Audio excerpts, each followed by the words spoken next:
The Galactic Council called it Extinction, until humans changed the war. The Galactic Council would later reduce it to a file, a cold label, a statistical anomaly. But statistics don't explain why 3 ancient empires failed. They came with perfect models, perfect weapons, perfect certainty. They did not expect fear to matter. And they still lost control of the battlefield, not because humans were stronger, but because they refused to step aside.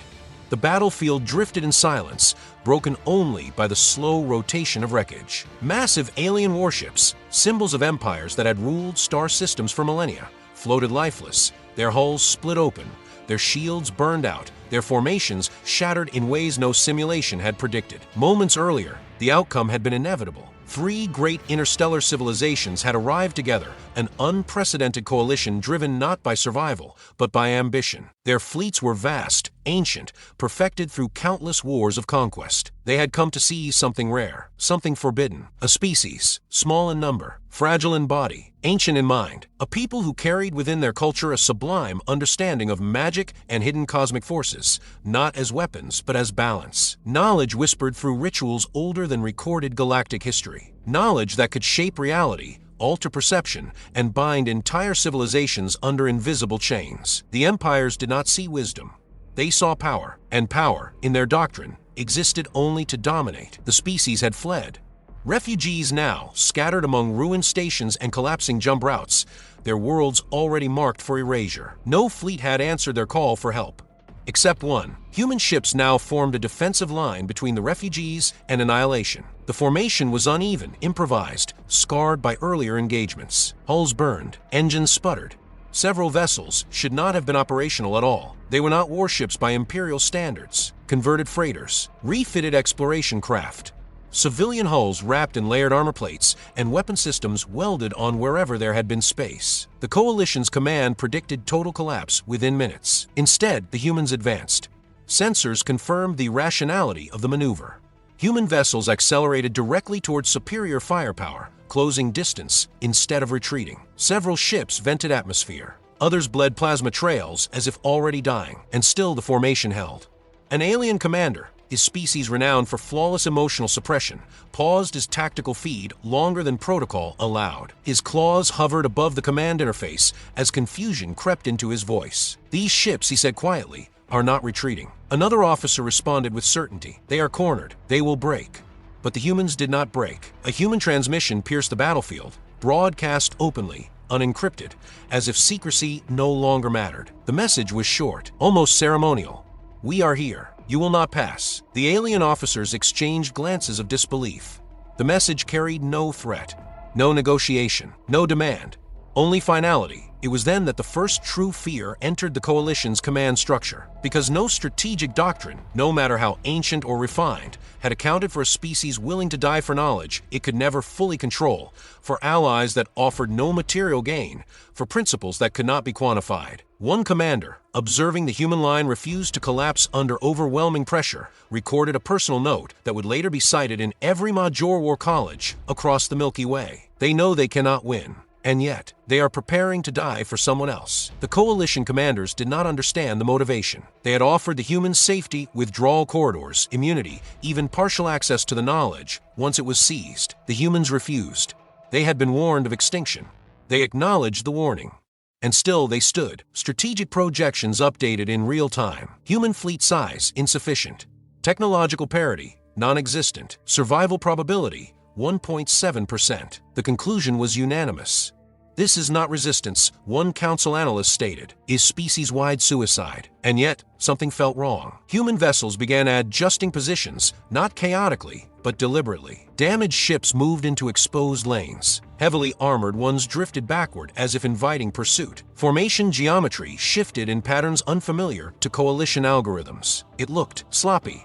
It looked desperate, but the humans had not survived their violent history by being careless. As the first wave of Imperial weapons charged and energy signatures spiked across the void, a final question echoed through the Coalition's command channels, unspoken but shared by every mind present. Why would a species so obsessed with survival willingly place itself on the brink of annihilation? To protect a people whose knowledge could reshape the galaxy? The answer was coming, and it would cost the empires far more than they were prepared to lose. Long before humans ever reached the wider Milky Way, the galaxy had already chosen its rulers. They called themselves custodians of order. Three ancient empires bound not by friendship, but by a shared belief that stability could only exist under absolute control. To them, freedom was chaos, diversity was inefficiency, and power, once discovered, belonged exclusively to those strong enough to wield it. Their civilizations had risen during an era when stars were young and resistance was brief. Entire species had been absorbed, repurposed, or erased, not out of cruelty, but out of doctrine. The empires did not see themselves as tyrants. They saw themselves as necessary. Across the Milky Way, their influence shaped trade, culture, and warfare. Laws were written in the language of inevitability.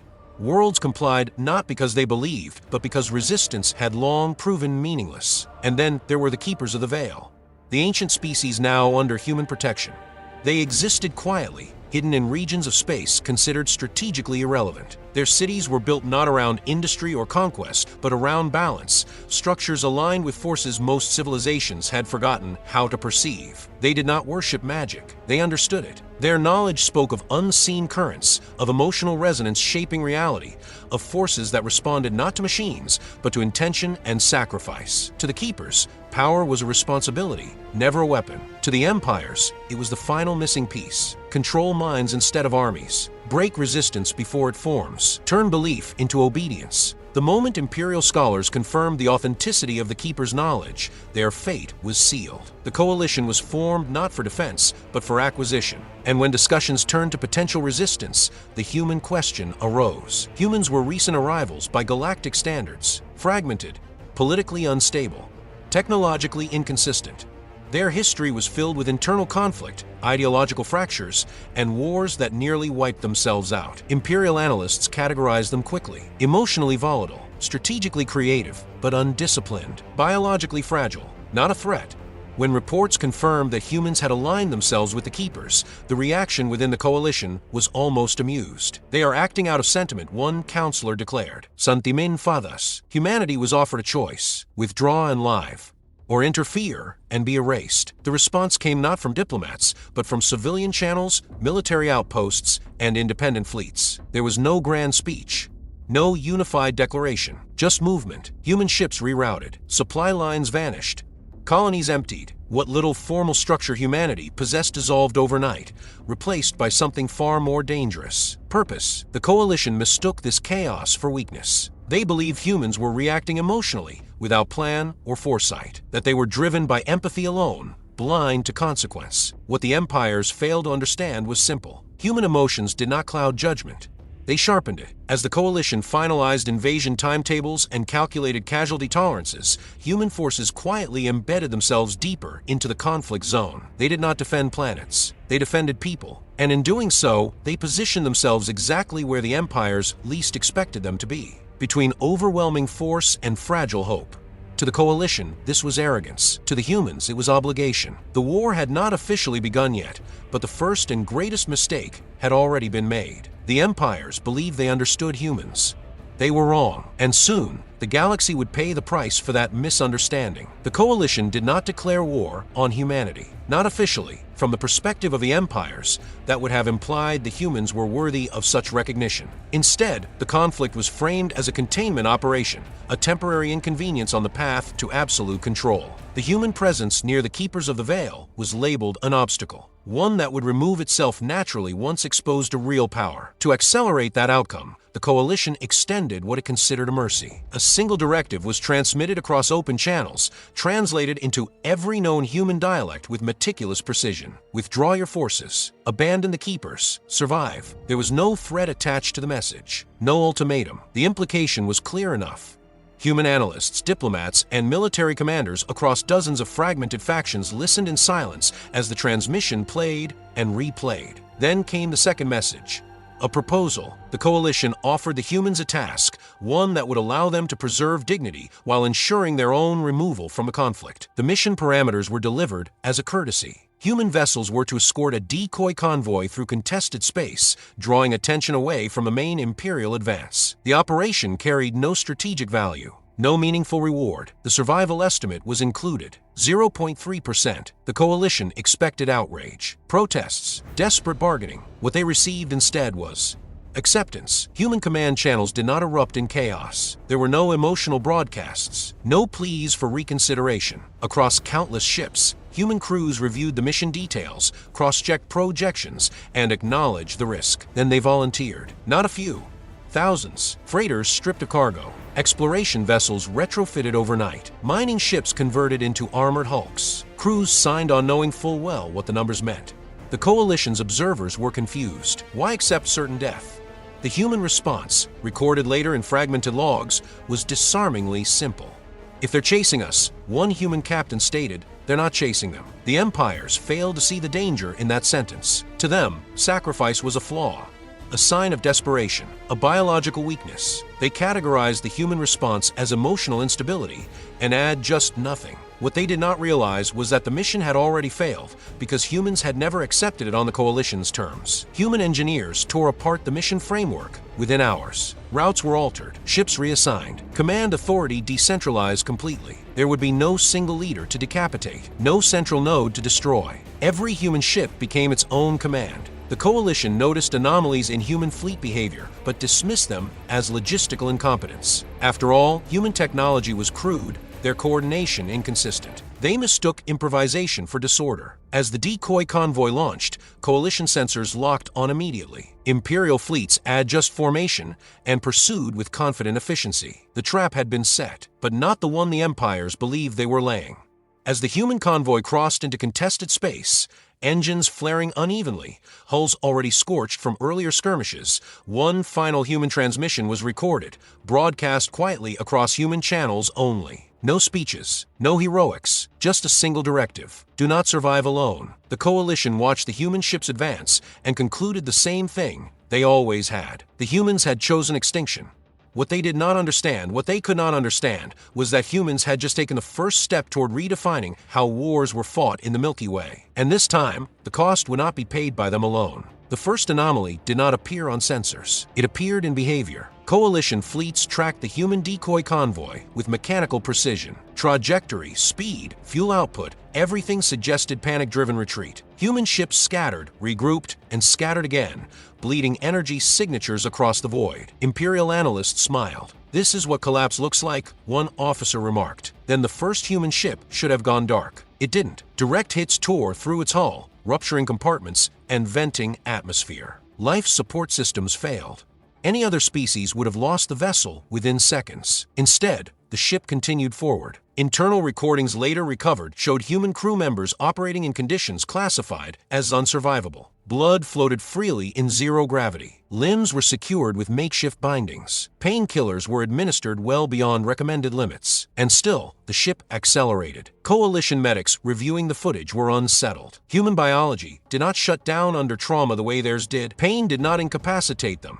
It focused them. Stress indicators spiked, and with them, performance. A second anomaly followed. Human ships began altering their profiles mid-engagement. Weapon systems overheated, were shut down, rewired, and brought back online in configurations never approved by any military doctrine. Power conduits meant for engines were rerouted into cannons. Shield generators were collapsed intentionally, then reignited in short, violent bursts, turning defense systems into directional shockwaves. Imperial tacticians flagged the maneuvers as reckless. They were wrong. Human crews operated best at the edge of failure. The closer systems came to collapse, the more inventive their solutions became. One Imperial cruiser moved to flank what appeared to be a disabled human freighter. The freighter detonated, not catastrophically, precisely. Its reactor was breached in a controlled implosion, creating a localized gravity distortion that tore the cruiser's formation apart. Smaller vessels collided. Shields overlapped and failed. Firing lines vanished in chaos. No other species would have considered sacrificing an entire ship so casually. Humans did not consider it sacrifice. They considered it leverage. Coalition commanders began issuing new directives. Do not engage damaged human vessels. That directive lasted exactly 90 seconds, because damaged human vessels were now the most dangerous ones on the field. As the engagement deepened, patterns emerged that no algorithm could reconcile. Human ships deliberately took damage to bait pursuit.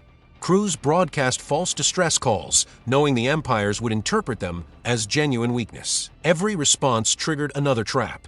Every victory for the coalition created an opening for the humans. By the time analysts attempted to recalibrate their models, it was already too late. The third anomaly arrived quietly. Human communications intercepted by the coalition revealed elevated emotional states across crews: fear, grief, rage, determination. These were supposed to be liabilities. Instead, they correlated with increased efficiency. Human reaction times shortened. Decision-making accelerated. Units operating under extreme emotional distress outperformed baseline projections by staggering margins. One Imperial scientist, reviewing the data in disbelief, logged an unauthorized observation. Human emotions do not degrade combat performance. They amplify it. The coalition dismissed the note as speculation, but their ships told a different story. As casualties mounted, the human formation did not fracture. It adapted. And for the first time in the engagement, an Imperial commander hesitated before issuing an order, because something was becoming painfully clear. The humans were not fighting to survive. They were fighting to ensure that someone else did. And in that purpose, they were becoming something the galaxy had not faced before. Not an army, a phenomenon. Empires do not panic easily. They had ruled the Milky Way for ages measured not in centuries, but in eras. Fleets had been lost before. Systems had fallen, rebellions had flared and been extinguished with mechanical inevitability. This was different. The human resistance did not behave like resistance. It did not consolidate, did not retreat in fear, did not break when logic demanded it should. Instead, it spread unpredictably, like pressure fractures in a weakening hull. Coalition command responded the only way it knew how, with force. New orders rippled through Imperial fleets. Engagement rules were simplified. Precision was abandoned in favor of overwhelming firepower. Human ships were to be erased, not outmaneuvered. Entire sectors were saturated with energy barrages meant to crush resistance through sheer magnitude. Starfire scorched empty space where humans had been seconds earlier. Asteroid fields were vaporized, jump lanes destabilized. From the coalition's perspective, this was escalation. From the human perspective, it was opportunity. Imperial formations tightened, moving in textbook patterns optimized for fleet supremacy. Battleships advanced in perfect lines. Carriers deployed fighters in symmetrical waves. Beautiful, predictable. Human commanders, if they could even be called that, began exploiting the rigidity immediately. Damaged ships limped into firing arcs, drawing concentrated attacks. Smaller vessels vanished into debris fields, using the chaos created by Imperial bombardments as cover. Coalition targeting systems struggled, not because they were flawed, but because humans refused to fight where they were expected to be. Human crews rewrote engagement priorities mid-battle. They ignored capital ships and struck logistics vessels instead. Fuel carriers detonated. Communications relays vanished in silent flashes. For every Imperial ship destroyed, 2 more remained. But the machine was slowing. Coalition officers began filing reports describing an unsettling trend. Human units were not reacting to Imperial tactics. They were anticipating them. Several engagement zones showed identical human responses to entirely different Imperial maneuvers. It was as if the humans already knew how the empires would think, because in a way they did. Human history was a catalog of tyrannies, crusades, empires built on certainty and fear. They had studied domination not as conquerors, but as survivors. Every oppressive doctrine left patterns, and humans recognized them instantly. As the coalition pressed harder, human losses mounted. Entire ships were erased. Crews vanished without recovery. The casualty projections spiked beyond anything humanity had faced before. And still, human resistance intensified. Ships that should have retreated pressed deeper into hostile space. Damaged vessels refused extraction. Crews redirected power away from life support and into weapons without hesitation. Imperial observers labeled it fanaticism. They were wrong. It was prioritization. The keepers of the Veil were being evacuated through fractured corridors and unstable jump routes, shielded by human actions that appeared increasingly suicidal. Every minute bought by human sacrifice saved thousands of lives. The coalition noticed this too late. By the time Imperial strategists realized that human resistance was not centered on victory, but on delay, the evacuation was already well underway. A senior coalition commander, reviewing the updated battlefield projections, issued a rare expression of frustration. "They are not defending territory," he said. "They are defending time." This was the moment the war stopped being about survival. The realization came with an even darker implication. If humans were willing to lose everything just to slow the coalition down, what would they do once slowing was no longer enough? As Imperial fleets tightened the noose, convinced that raw power would finally crush the anomaly, a dangerous truth began to surface. Every aggressive correction the empires made only sharpened the human response. And the war, meant to be brief and decisive, was slipping beyond their control. From the outside, the human resistance finally appeared to collapse. Coalition fleets completed the encirclement with surgical efficiency. Hyperlane exits were sealed. Deep space corridors collapsed under sustained gravitational fire. What remained of the human formation was compressed into a shrinking volume of void. For the first time since the war began, human movement slowed. Ships drifted, weapons fell silent. Communications became sporadic, fractured by interference and damage. Imperial Command recorded the shift with relief. This is the breaking point, analysts concluded. The anomaly has reached its limit. Human casualty reports, intercepted but incomplete, painted a grim picture. Entire squadrons lost. Command vessels destroyed. Medical bays overflowing, power rationed, oxygen reserves dwindling. On one battered cruiser, gravity failed entirely. Crew members floated among wreckage and flickering lights. Several were unconscious. Others clung to railings, teeth clenched, hands shaking, not from fear, but from exhaustion. A human officer drifted past a shattered viewport, watching debris tumble slowly through space. "This is it," someone whispered over an open channel. No one corrected them. Even the keepers of the veil sensed the shift. Their evacuation slowed as routes collapsed faster than humans could reopen them. Ancient rituals were interrupted. Knowledge vaults were abandoned mid-transfer. For the first time, despair crept into their otherwise tranquil presence. The coalition pressed in. Imperial battleships advanced, weapons charged, formations flawless. Fighters swarmed like metallic predators, hemming in the remnants of the human fleet. Final surrender demands were transmitted in dozens of languages. The humans did not respond. Inside human ships, something subtle changed. The frantic improvisation ceased. The constant rerouting, the desperate gambits, the reckless charges, all of it stopped. In its place came silence. Not the silence of fear, the silence of decision. Human command channels, previously chaotic, began to synchronize. Voices grew calm. Orders became brief, precise. Non-essential chatter vanished. On a shattered frigate running on emergency power, a human engineer secured a damaged conduit with shaking hands. Blood leaked slowly from beneath a makeshift seal on his arm. He exhaled once. Then he rerouted the system anyway.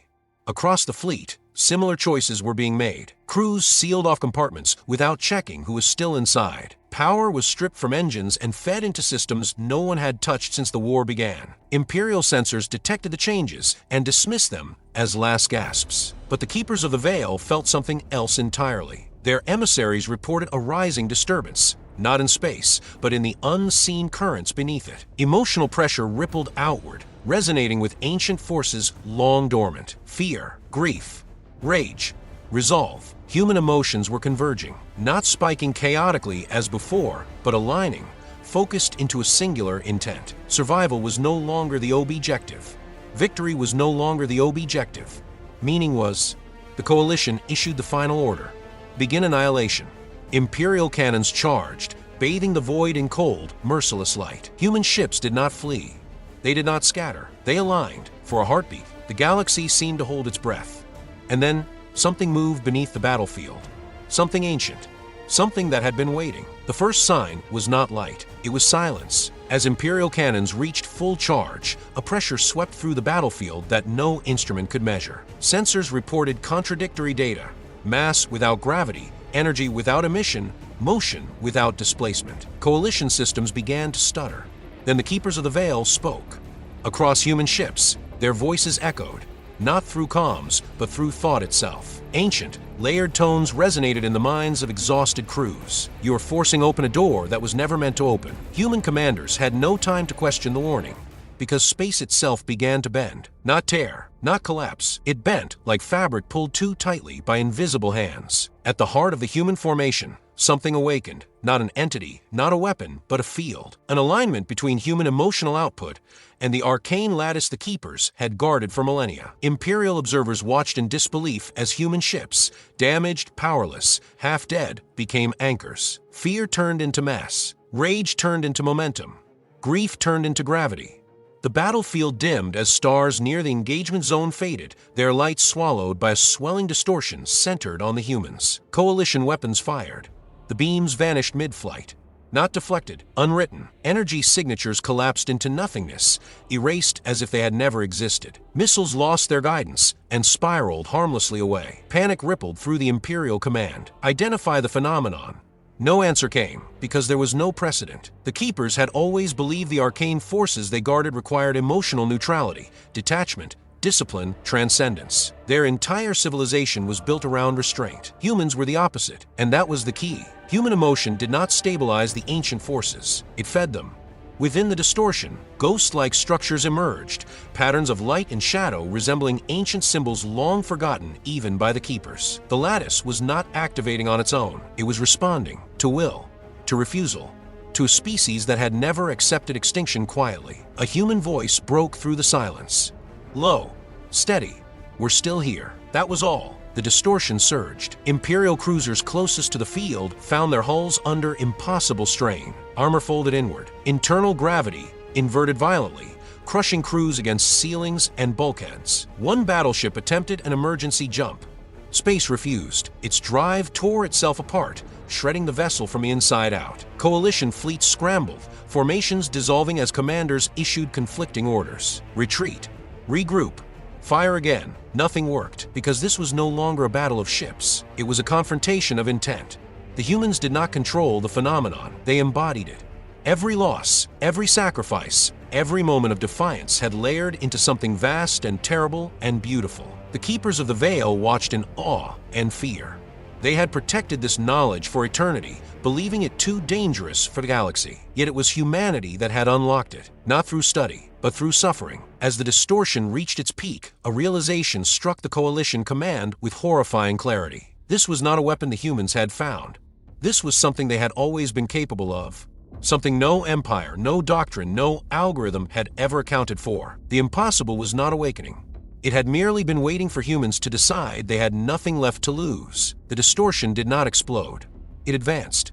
Slowly, deliberately, like a tidal force guided by will rather than physics. Human ships moved with it, not as commanders of the phenomenon, but as its spine. Imperial fleets fell back in disarray. Orders were shouted, overridden, repeated. Coalition formations fractured as vessels struggled to escape a region of space that no longer obeyed conventional rules. Human vessels surged forward. Ships that minutes earlier had been drifting wrecks now burned with borrowed momentum.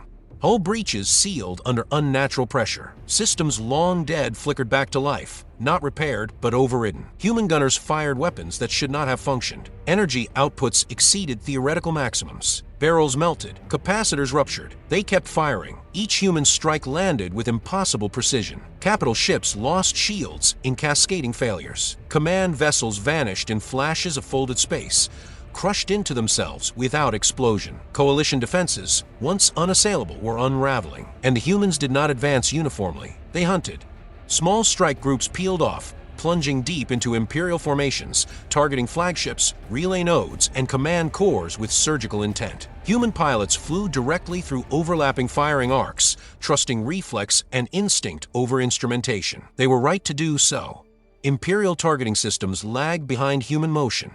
Reaction times optimized for predictability failed against pilots acting on raw intuition and emotional momentum. One Imperial dreadnought attempted to stabilize the situation, broadcasting a sector-wide command override. A human corvette rammed it at relativistic speed. The corvette disintegrated instantly. The dreadnought followed seconds later. There was no cheer on human channels, no celebration, only grim focus. The humans were not fighting for glory. They were executing a decision made long ago, the moment they chose to stand between the Keepers and annihilation. The distortion intensified as human casualties continued to mount. Paradoxically, the more the humans lost, the stronger the field became. The Keepers of the Veil finally understood.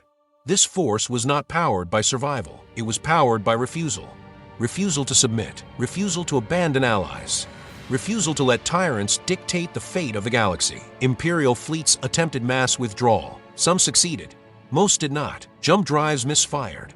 Coordinates collapsed. Ships emerged half inside stars or nowhere at all. Others simply vanished, erased from causality by the advancing anomaly. Coalition Command issued the final transmission before silence consumed their networks. Humans are not a variable.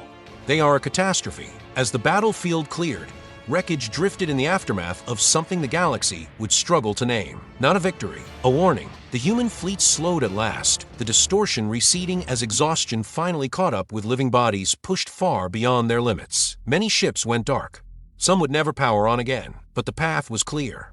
The Keepers of the Veil completed their evacuation unchallenged, and somewhere far beyond the ruined sector, surviving Imperial observers recorded a truth that would spread like fear through the stars. Humanity did not need ancient magic to fight empires, but when given access to it, they turned it into judgment. The battlefield cooled. Debris drifted in slow, silent orbits around nothing in particular. Wreckage from a dozen species mingled. Imperial alloys twisted into shapes never intended, human hulls scorched and broken, but still holding together through sheer refusal to fully die. The distortion faded, not because it was exhausted, but because it was no longer needed. Across surviving human ships, systems finally shut down. Med bays overflowed. Crews collapsed where they stood, some unconscious, some simply staring into space with hollow eyes. No one spoke of victory, because victory was never the point.